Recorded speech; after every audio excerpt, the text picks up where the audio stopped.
Kia ora, welcome. Um, this will be my vlog for the Backlist Readathon. I haven't filmed anything in a while, so I feel a little bit uncomfortable, but it's okay.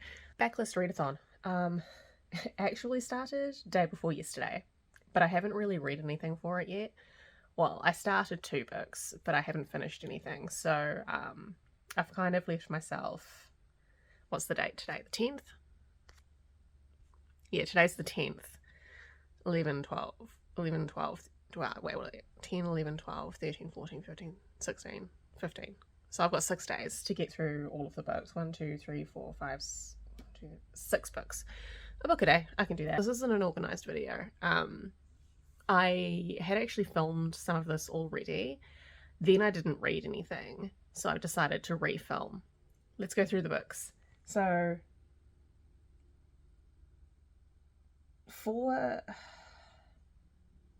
this is the Backlist Readathon, hosted by Jacqueline. I'll put the link down. I'll put the link for her channel down below. I really do need to organise these videos better. I just don't know what I'm doing. You see all my mess. Oh no, my creative bear. Alright, so for the first prompt for this, the prompt is a backlist hyped on BookTok or social media. And for that, I'm reading The Eyes Are the Best Part by Monica Kim. This isn't really super backlisty. I did see a lot of people talking about it. They were reading the arcs for it, and I was super interested in it. So I went on NetGalley and I was approved an arc for it. So I'm reading that for this prompt. For the second prompt, a backlist with an even number of pages, I'm reading The Bluest Eye by Toni Morrison. Yes, that's my book with an even number of pages. I'm reading The Bluest Eye already, while I'm also reading The Eyes Are the Best Part, because The Eyes Are the Best Part is an ebook. And I tend more to read ebooks while I'm in bed, so The Eyes Are the Best Part might sort of get chipped at throughout the next few days, as opposed to sitting down and actually just like consuming the book, whereas these I'll sit on the couch and I'll read. The third prompt, a backlist is a Goodreads nominee or a winner. I've got The Collected Regrets of Clover by Miki Brahma. She's an Australian author. I've been really looking forward to reading this book. It made a friend of mine cry hysterically, so I'm really interested to read that. For the fourth prompt, a backlist that's a 5-star prediction, I've got Days at the Morisaki Bookshop. The next prompt, the fifth prompt, is the highest rated backlist on your TBR. I went through the books that I currently have on me, like books that I have out from the library and books that are on my own physical TBR, and this was the highest rated, so I'm going to be reading Daughters of the Moon Goddess by Sue Lynn Tan for that prompt. And there's a bonus prompt, which is to read a backlist that's been borrowed multiple times but hasn't been read yet, and for that it's The City of Brass by S.A. Chakraborty. I hope I'm pronouncing it Chakraborty. I'm hoping that I will have time. The City of Brass I actually intended to read in January, and then it needed to go back to the library. There was someone else waiting for it, and I thought I'll just take it back, and then I put it on hold again immediately, so that I could get it out again and actually read it this time. So yeah, those are the books that I'm reading for this. Let's get to the reading part. Right, so I'm partway into, I ended up mostly just reading The Eyes Are the Best Part, which I'm reading on my phone, so I can't really get b-roll because I film on my phone too, but that's okay. I'm really enjoying it so far. I'm about 20% in, and if you don't know, Eyes Are the Best Part is a horror, I believe.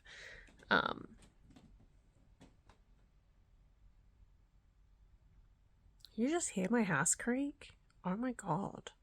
The Eyes Are the Best Part is a horror. Our main character, Jiwon, I believe her name is, I've already forgotten. Her life is in sort of disarray. Her father walked out on the family. It was her mother and her sister.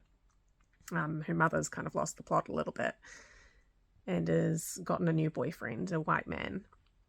And Jiwon, from the synopsis, will start having, the synopsis says that she'll start having dreams about eyes, about eyeballs and things like that. So I'm looking forward to seeing where it's going to go. I don't want to talk too much about the eyes are the best part because I don't want to spoil anything. So I'm trying to stick with stuff that is in the synopsis. But I'm really enjoying it so far. It is an arc. I'll have to look up when it's actually coming out. But yeah, I've decided I am going to finish the eyes are the best part before I do start reading the bluest eye.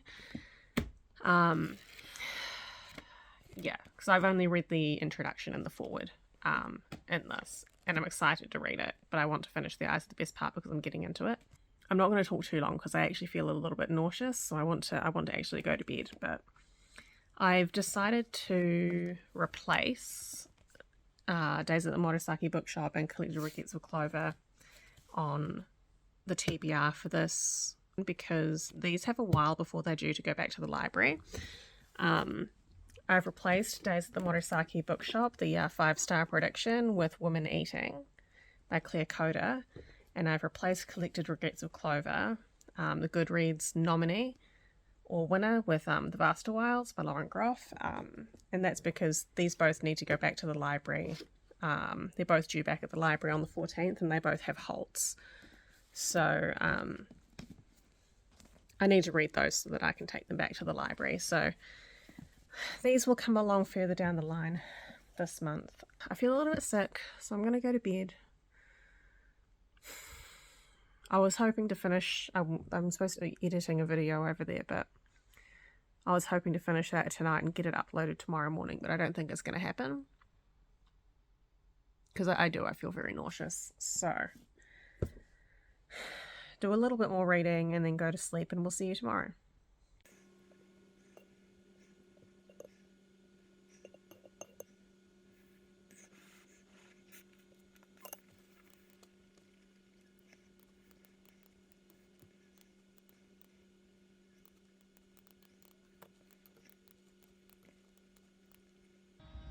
I finished the eyes are the best part.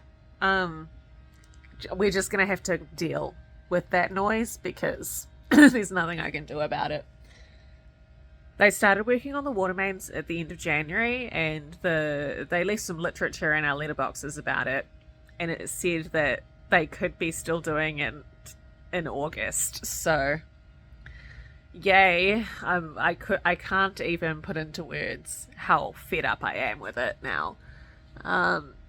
Yeah, I finished the eyes are the best part. It was really good. Really glad to have read it. I haven't put up my review or anything yet. I'm thinking like a 4.5 star, maybe a 5 star. I have to think about it a little bit first before I write up my review and things for it. But yeah, quality book. I can't wait to actually buy a copy when it comes out. It comes out in July, I think. I should have confirmed it before I started recording. But yeah, I'm really looking forward to actually owning a copy now. I'm going to start on The Bluest Eye, which I should be able to read the whole thing today. And then after The Bluest Eye, I'll be moving on to Vaster Wilds, hopefully tonight. It's the 11th now, and the 15th is the final day for this readathon, so I'm going to be cutting it really close, but that's okay. I reckon I can do it. I just finished reading The Bluest Eye. First of all, 5 stars. Excellent little book. Like, this is a teeny tiny little book. Wow. I'm actually a little pissed off with myself that I didn't pick up Toni Morrison sooner. I'm straight back to abusing the library hold system as well, because I've just put pretty much her entire oeuvre on hold so that I can read it. I'm glad I picked this up first, I think, too. I might change my mind once I do actually read Beloved. I was originally going to read Beloved first. But I'm glad that I picked this up first. I think this was her first book, but I'm not sure. I have a lot of thoughts, and I don't think I can put them into... I don't think I can articulate them. Because this is about race. It's about abuse, class, gender, colorism. I'll read the blurb. Pecola Breedlove longs for blonde hair and blue eyes, so that she will be as beautiful and beloved as the blonde and blue-eyed children in America. In the autumn of 1941, the marigolds in her garden will not bloom, and her wish will not come true. Pecola's life is about to change in other painful and devastating ways. A powerful interrogation of what it means to conform to an idea of beauty. The Bluest Eye asks vital questions about race, class, gender, and remains one of Toni Morrison's most unforgettable works. I need to buy my own copy of this. That's sort of where I'm getting at with this. I need to buy my own copies of all of. Maybe I shouldn't put them on hold at the library. Maybe I should just buy them. Maybe that can be my pre-birthday treat or something. I again, like I just said, I have so many thoughts, but I can't figure them out in my head. I can't put them out into the world in a way that I think gives it justice. There's an introduction in this book written by Candace Carty-Williams. And in that introduction, she says, at its core, The Bluest Eye is a novel about the mistruths that we can internalize. It is about many things thematically: poverty, blackness, sexual violence, racism, but its fragmented style and refusal to be chronological or easy to read builds a richer picture than the one we could see if any of these themes were apart from one another. What this is saying to us really is that we as people are made up of just as many parts. We wouldn't be who we were if not for our traumas, our dark thoughts, our fears. Of course, there are lighter parts to us. There is joy and there is happiness. There is love and there is care, but often all of these parts of us are grappling with each other, fighting for space in our tired minds, and more often than not, fear wins out. And it does say here that this is Toni Morrison's debut novel. What a phenomenal debut.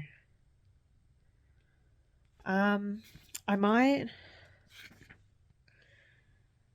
talk more about this book later in the video once I've kind of sorted my thoughts out, I guess.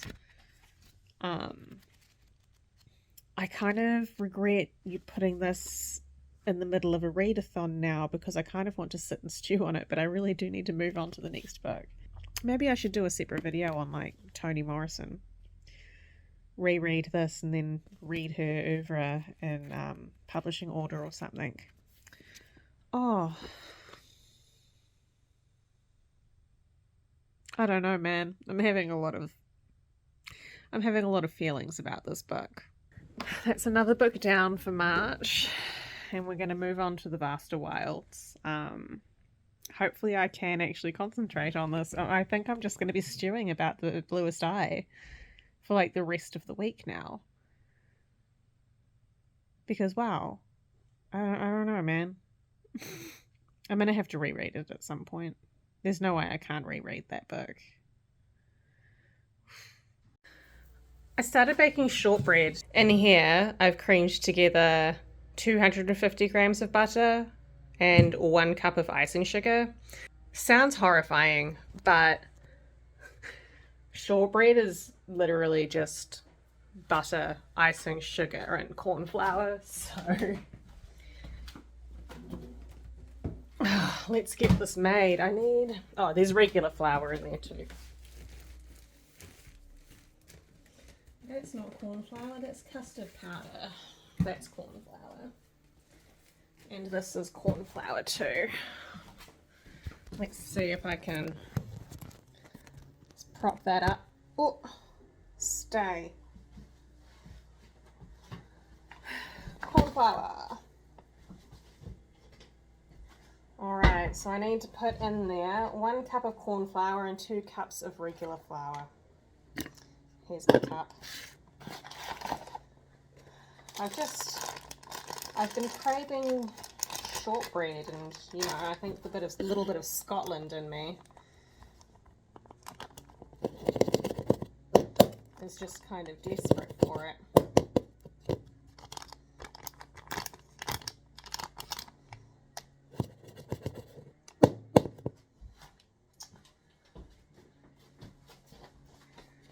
was hoping I wouldn't have to open the second one. I haven't started reading The Vast Wilds yet. I pretty much did that last little check-in and then immediately started doing this. So I've been thinking about shortbread for ages and I just haven't made it.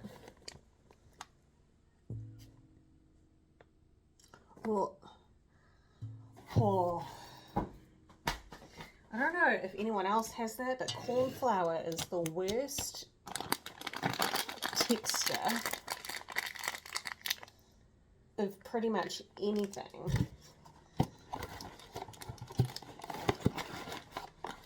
Corn flour, potato flour, anything super starchy, just terrible. There's that. I'm too hot now.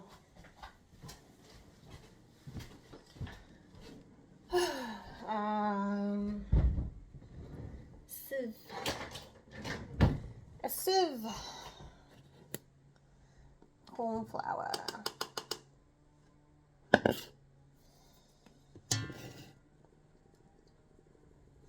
Sift that in there.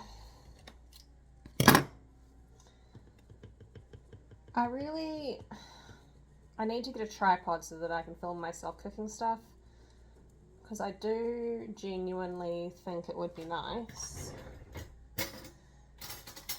to do a few sort of cooking videos, and I kind of enjoyed filming, like in my first vlog, I filmed myself making noodles and I quite liked that, quite enjoyed that. Scissors of corn flour all over them. I'm not going to wash them. I'll just have to use them again later. Corn flour and 2 cups of baking flour. This is just plain flour. I keep it in a big tub. I make a lot of bread, so that's a 1/2 cup.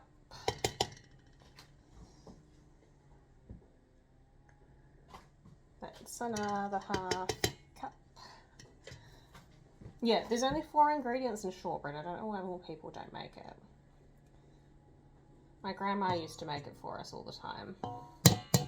I think there are like quite a few things that I grew up with in Dunedin that are really sort of Scottish. The area of New Zealand, I grew up in Dunedin, is like really heavily Scottish. My last name is Scottish. Our rugby team are called the Otago Highlanders, you know. I don't live in Otago anymore, but not since I was a kid. But there's a lot of Scottish influence there, because that's where the Scottish, the area is really heavily settled by the Scottish. Excuse my hairy armpit. I'm not going to shave it for the benefit of anyone. Right, I'll have to turn this out onto the bench. The bench needs wiped.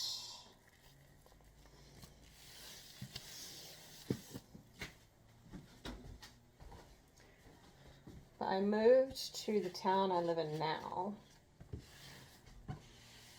and there are some things that you say in Dunedin that people just don't use here, and some of it actually comes from Scots language, like if we're just going to say raid the fridge and freezer for like random things to cook for dinner, or we were going to have leftovers, we'd call it quinkins, which I don't think that's how it's pronounced in Scots. I would have to ask someone who actually knows Scots, but I know that that comes from the Scots language, and there's a few other things as well. A lot of them I can't remember now because I'm not exposed to them anymore, but there is a lot of stuff like that. And moving here too, even within the same country, stuff like luncheon meat, which I think in Australia you would call like Devon ham or something, I can't remember. In Dunedin we would call that Belgium, and it's just, here it's luncheon, which is just a deli meat. I think this is as mixed as I'm going to get it for now. Yeah, that was something interesting, like linguistically, like even New Zealand, as small as it is, mind you, New Zealand's land mass is twice as big as the UK, but we don't have nearly as much of a population. Because even the UK has so many different dialects. So if it looks kind of like breadcrumby, that's what we want. I've mixed in all the flour and corn flour, and then we're going to bring it together and make a dough. I get really, really interested in linguistics because, I mean, it was my area of study in university. And dialects and stuff because, you know, there are a few different versions of English in New Zealand. And I suppose the English that I speak is just sort of your regular middle-class Kiwi English, I guess. But if you go to, like, Auckland, people speak, like, a slightly different version of English. The further south you get, I won't say weirder, but the more sort of Scots, I guess, the English gets. Okay, this is not coming together, and I think the reason is that the butter is too melty. I think it's too hot. Oh no!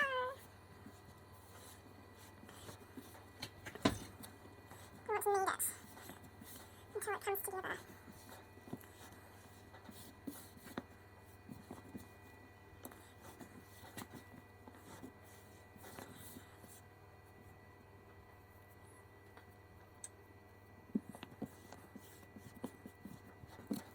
think it's a bit hot in my kitchen. Oh no! Sorry.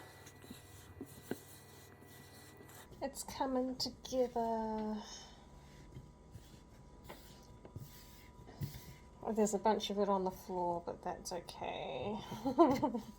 I love a good 4-ingredient shortbread. One of my favourite things to do with the shortbread dough is just to eat it. I have a log. It's not staying together very well, but that's okay. My grandmother used to make this all the time before she passed away. My son was obsessed with it. And I haven't made it in a very long time. I don't think I've actually made it since around when she did pass away, so wash all the butter and sugar and flour out from under my fingernails.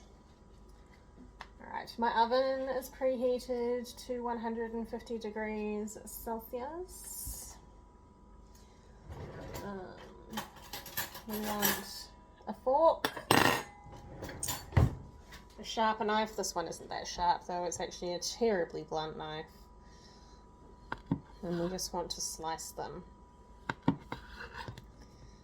into rounds.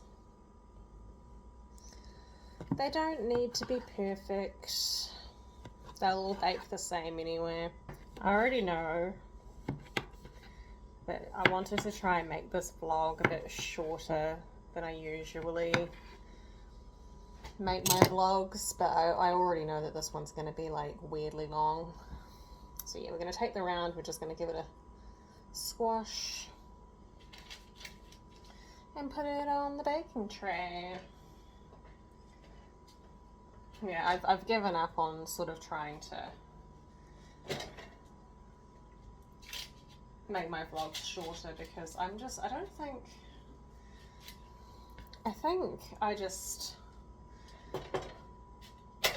know. I'm like incapable. My tray is not big enough. I'll have to do a second tray. Do I even own a second tray? Oh no, that one broke. You can also just roll them and do this. But I find if you roll them like that, the shape can be a little bit nicer, but I don't like having buttery hands.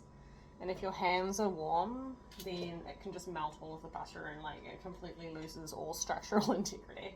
Mind you, it's hot in here anyway, so I don't think these exactly had any structural integrity to begin with.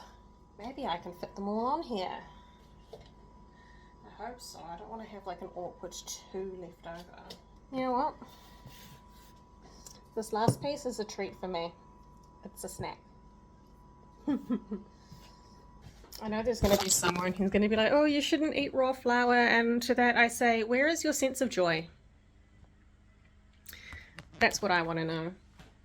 Anyway, let's turn this around. What I'm going to do now is poke. Aww. They're a bit dry. That's okay. They'll be fine in the oven. You just want to poke them. It's because I'm using one hand. And you poke them so, I'm assuming so that they bake evenly.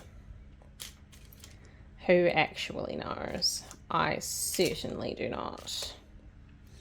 I just do this because my grandmother did this. See how this is like a bit more cute like a biscuit? But these are a bit... I don't like to handle them too much because the melty butter. My stovetop is disgusting, don't look at it. Anyway, I'm going to pop those in the oven for half an hour. Yeah, half an hour or until they're gold. And then we're going to have some shortbread. Yay! Don't they look great? Hee. I'm so happy. Eat this ugly one. Look at it. Yeah.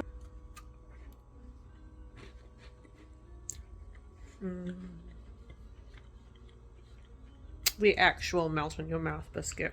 I'm pleased with myself. Anyway, I'm going to play some Final Fantasy 14 and then I'm going to actually read. I haven't started reading yet because I'm not in the mood for reading right at the minute. I need to take a break.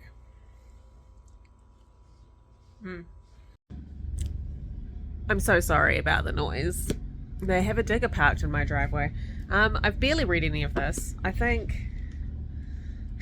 I read like 4 pages and then last night I went to visit my friend who I hadn't seen for a little bit, and then all day today I've had migraines and I feel okay now, but I'm really tired, and I think I've been struggling to read all week, so I don't know how feasible it is to get my last 4 books done. But if I finish this today, there's 3 days left. It's 1 book a day, so maybe if I do like nothing but read. So yeah, I've still got Women Eating, and I could finish Women Eating tomorrow easily, and then probably start Daughter of the Moon Goddess. I got out the audiobook for this from Libby as well, so I can listen to the audiobook while I'm doing other stuff. So maybe later, if I'm busy like doing dishes or something, I can actually start listening to this. And then the final day will be City of Brass. Hopefully I can do it because City of Brass and Daughter of the Moon Goddess are on the bigger side, so we'll see how we go. I'm hoping I can finish this all up on the 15th.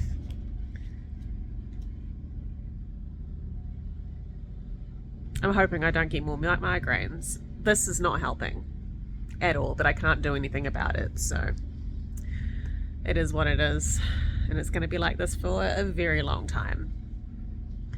If I don't manage to finish it all by the 15th, I'm going to film until I've finished the books anyway, so it's chill. I'm finally reading, and I have a quote. I'm reading The Vaster Wilds. I think I probably already said. Into the night the girl ran and ran, and the cold and the dark and the wilderness and her fear and the depth of her losses, all things together, dwindled the self she had once known down into nothing. A nothing is no thing, a nothing is a thing with no past. It was also true that with no past, the girl thought, a nothing could be free. Yay! I'm barely into it still, but greatly enjoying. I still haven't finished The Vaster Wilds. I read some more of it last night, but I'm still not that far in, which, go figure. I'm just not that in the mood for reading. But today I'm feeling a little bit cabin fevery, so I'm going to... I've got my book in my bag, trying to put on my shoes. I'm gonna go get on a bus, because we don't have any cafes locally. I might go to the secondhand bookstore, maybe find a cafe, I'm not sure yet. I'm gonna at least go to the secondhand bookstore because I want to get a few things if I can find them. And maybe read outside or something, at least just go out, and then if I just come home and read again, then that's fine. To the secondhand bookstore.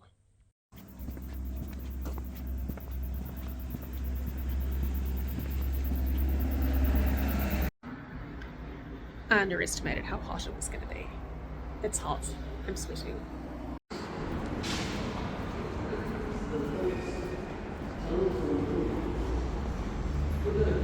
I'm home. I did go to the secondhand bookstore. The old guy in there is great. I didn't want to film in there. I'm still a bit awkward about filming in public. I'm a little bit out of breath. I just walked up the hill. Stopped at the library as well. Ran into my friend. And he picked up my bag and he was like, "Why is your bag so heavy?" And I was like, "Books." So I've walked up the hill carrying a lot of books. Vaster Wilds is in here. So in the library, my Hold for Starling House came in, so I picked that up. And I also grabbed the library at Mount Char because I've seen a few people talk about it. And I think I've been craving like a horror-y book, so there's that. I bought 5 books from the secondhand bookstore. I need to give them a clean because they've got that musty, like, been sitting around for ages vibe. I got a copy of The Magician by Raymond E. Feist. I did have a copy of this. I had like the black edition. I had a lot of Raymond Feist books actually, and then I gave them to a friend because I wasn't going to read them all. I read The Magician, Darkness at Seth and On, and whatever the other one is, the first trilogy, and then I tried reading the next lot of books and I just couldn't get into it. But I want to try and embark on a Raymond Feist adventure. The other 4 I got are all Charles Dickens books. So I collect Charles Dickens, so whenever I see editions of books that I don't have, I get them. I got this edition of A Tale of Two Cities. They're all in these editions. They're the centennial editions. I don't know when they were printed. I have 1 copy of a Charles Dickens in this edition, which we'll get to in a second. I don't know what year these are. They're not uncommon. They're not an uncommon edition. I see them around everywhere, but I try to go into secondhand bookstores and get them because, you know, they're sort of a dying thing, aren't they? But the end papers look like this. I just really like these editions of these books. I also got parts 1 and 2 of David Copperfield, which is one of my most favourite books ever. So I have about 6 different editions of David Copperfield. I'll go through my Charles Dickens collection at some point. Still sort of building it up though, but I'm trying to get all of these. And I couldn't afford to get all of the ones that were in there. I think he has the whole set in the shop, so I want to try and get them all. And they're all just old and dusty, and that's fine. I love David Copperfield. And then this one's in the best condition of all of these. Bleak House, which is the only Charles Dickens that I haven't read, and it's the only Charles Dickens book that I don't actually have a physical copy of. I have ebooks of all of Charles Dickens' works, but I don't have physical. This is the only book. This is the final one that I needed to get a physical copy of. It's like 800 pages. That's the end papers. Aren't they pretty? The light in here is shit because I've got that curtain closed, but I'm excited to read Bleak House because, again, it is the only one that I have never read. But the copies of David Copperfield, I have one of these already. Let's find it. Here it is. I have part 2 already. I don't know where it came from. I think my friend's mum loaned it to me and it just never made its way back, and for reasons I can't give it back. And it is in better condition than this one. Well, no, oh yeah, the cover's in a little bit better condition. This has got some, you know, the corners are all bent in, but you know, it just needs a clean. So now I have 2 copies of part 2. So I'm thinking, do I get another copy of part 1 and then have 2 sets, and then maybe I can gift the other set? Because like I could give the other set to my sister. Maybe I can do that. I don't know. But yeah, I couldn't remember which one I already had, so I just got both. And it was $20 for both of these, so I'm not complaining. The guy in the secondhand store does price a little higher than other secondhand stores do. My go-to secondhand store, the owner passed away, so the store closed down. It was a local one too, like really near to where I live, but I used to go there like every week and get myself a couple of books and have a chat with him, but there's no one to take over the shop, so it had to close down. I don't know what happened to all of the books either. I wish I knew. So yeah, I've got a new second-hand man that I go to. That's the book haul. I got through another couple of chapters of Vaster Wilds while I was sitting on the bus and stuff. I was going to go and try and read in a cafe or something, but it's supposed to sort of rain, and also it's really hot and humid, and I was carrying around a bag full of nine books in my bag, so I didn't want to. I just walked up the hill and I came home. So I'm going to make a cup of tea. I'm going to read the rest of the Vaster Wilds. Tomorrow this needs to go back to the library, and so does Women Eating, so I need to zip through them. Let's do it. I have another silly little book haul. I ended up ordering 2 books online because one of them was on clearance for $10. A Day of Fallen Night by Samantha Shannon. This is a massive book. My copy of Priory of the Orange Tree is a lot shorter and like less wide than this one. It's just as thick, but this edition is enormous. This was on clearance for $10, so I grabbed it. I've been meaning to buy it so that I can read it, and I kind of want to read it right now, but I'm still finishing the Vaster Wilds. I'm still struggling with reading, but that's fine. So yeah, I got this, and I also got a new copy of Wuthering Heights, which anyone who knows me knows that I hate this book, but I would like to reread it. I think it's a good book. Like, I think it's a good book. I just hate everyone in it, I guess. Like, it's a really good book to read if you just want to be grouchy about every single character. And the reason I got this is because my original copy of Wuthering Heights I got from a secondhand store. It's a vintage copy. I don't think it even has the year in it.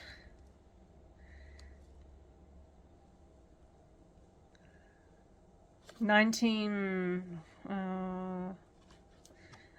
it doesn't have the year of this print edition, but this is kind of falling apart. Like, the spine fell off when I glued it back on, so I don't really want to fuck around with this copy too much, but I would like to reread Wuthering Heights, so I got a new copy.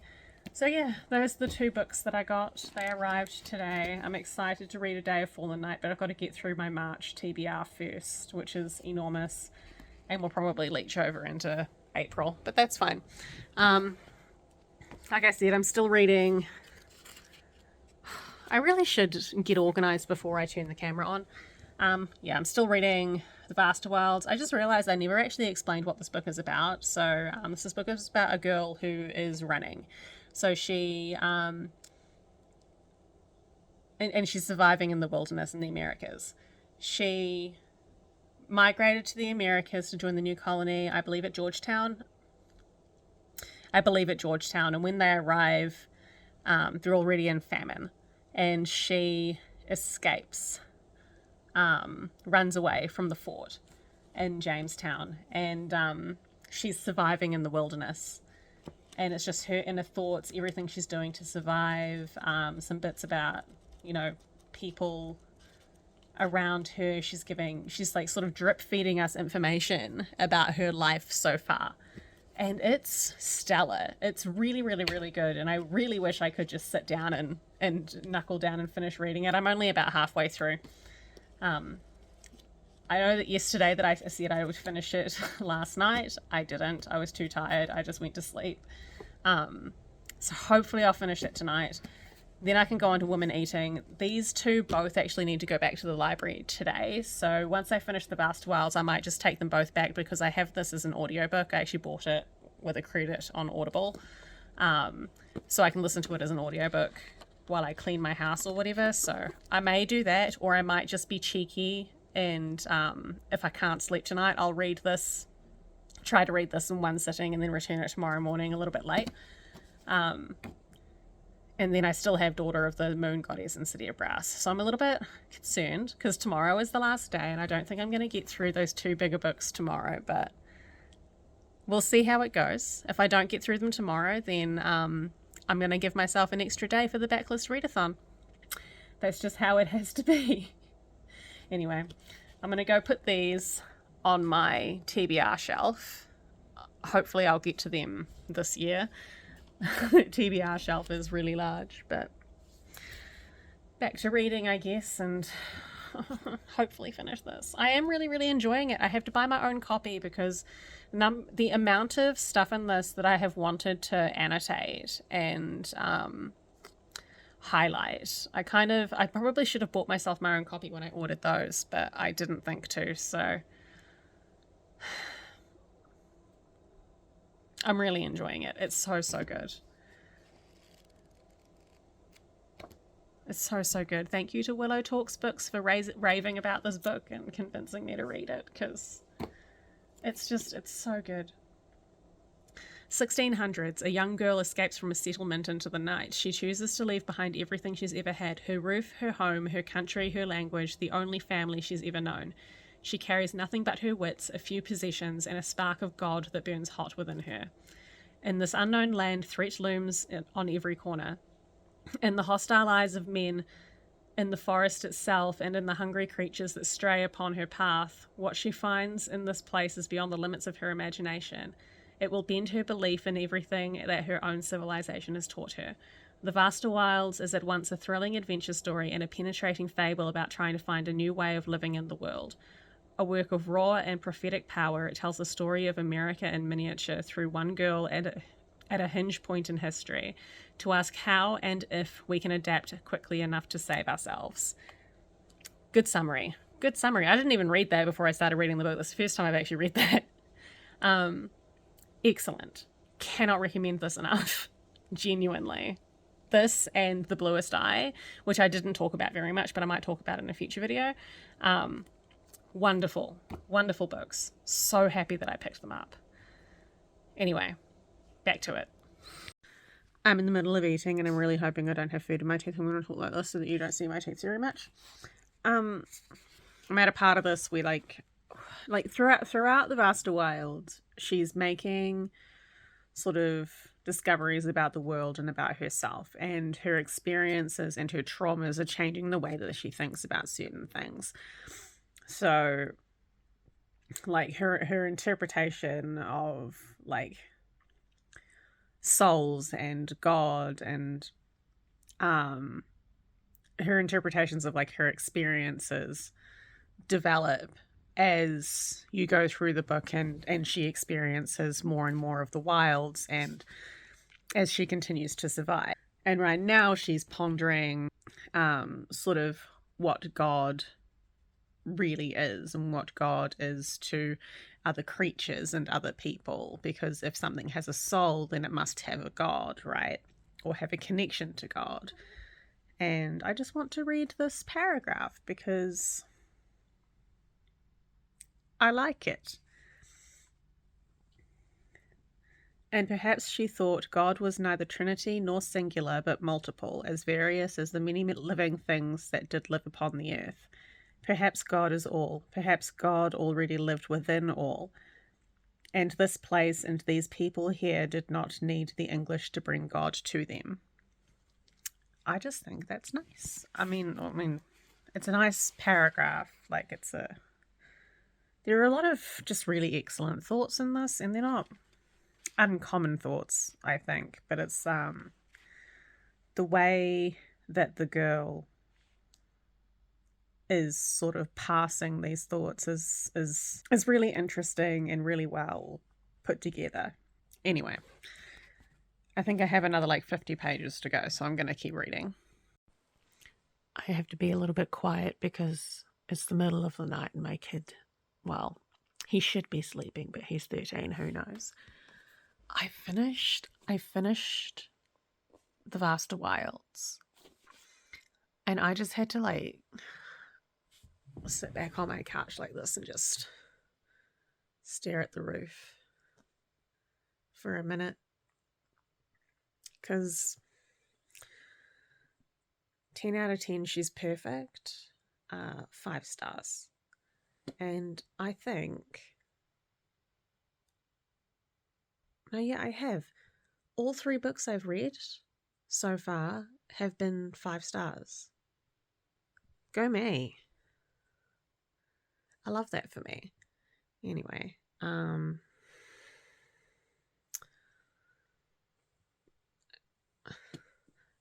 good book. I don't know. I'm kind of tired now. Women Eating. I'm gonna start. I'll try and do 1 chapter of Women Eating before I go to sleep, because I just want to start it. And I want to try and listen to the audiobook while I read. Like tandem read it, because I've never really done, well, I have tried to do it before and it sucked, but I'm going to try it again. I don't think there's any way that I'm also finishing these. There's no way. I'll probably be able to start Daughter of the Moon Goddess tomorrow, but there's no way I'll finish them. I know I said that I would keep. Obviously, I'm still going to read these next. That's not in question. They're next on my TBR. They're the next ones that need to go back to the library, so I'm going to read them next after Women Eating. What the fuck was that? Weird noises. I kept saying that I was going to keep reading and like vlog finishing all of the books. I'm probably not actually going to do that. I'll probably finish this. I'm going to give myself a time limit till like 5 p.m. to finish this and maybe start Daughter of the Moon Goddess, but I'm not going to vlog past finishing this. That'll be the end of the vlog. So, you know, that'll be 4 books off of the TBR. 4 out of 6 isn't bad. I wish I had finished all of them, but I've just been really struggling to read. I should have been able to finish them, because that would have been like 1 book a day and then an extra day wiggle room sort of thing. But oh well, it's fine. Yeah. Good night. Right, I just finished Women Eating. I enjoyed it. I mostly listened to it on audiobook rather than reading it. I returned it to the library, which I think was unfortunate. I should have. I'm in an awkward position because the cat is on my lap. I can't move. It was unfortunate that I listened to it almost entirely as an audiobook. I think I only read like 2 or 3 chapters from the physical book. Because when I listen to audiobooks, I don't really pay attention. So I didn't really take much of it in. But it was good. I enjoyed it. Katie Leung was the narrator for the audiobook, and quite like her. But yeah, I was kind of listening to it while I played Final Fantasy and like while I played PlayStation and stuff, and potted around the house and got laundry done and things. And I don't think it was the best way to read the book. I've given it 4 stars. Would have been cool if I'd gotten another 5 star, but 4 stars is good too. Yeah. He's a little bit unimpressed that I'm talking and stuff. I'm going to call this vlog quits here. Try and get it edited over the weekend and uploaded. But yeah. Sorry, I'm distracted by the cat. The eyes are the best part. Excellent. Was 5 stars. The Bluest Eye, also incredible. A perfect book. Wow. A perfect book in that it is a 5 star. The subject matter is very heavy, but I want to do an actual video on reading Toni Morrison, so I'll reread that then and I'll talk about it more. Vaster Wilds. She's perfect. She's wonderful. 10 out of 10 across the board. Oh, I think The Vaster Wilds might be my favourite book so far this year already, and we're only in March. Excellent. Woman Eating, I wish I had paid more attention to, is all. So I'll probably buy myself a copy and actually read it, because I did find it interesting. She's a half vampire and she's trying to kind of navigate her life and being around people while her mum has been put basically into like a retirement home because she's going senile, her vampire mother. It's interesting. It's a very interesting concept, so I would like to read it again at some point. Yeah. Anyway, we'll end the vlog. I'll see you in the next one. I don't know how I'm going to edit this one up because I don't feel like it's been that interesting. I did only read 4 books out of my 6 that I had on my stack, but that's okay. I hope everyone's had a good week. So yeah.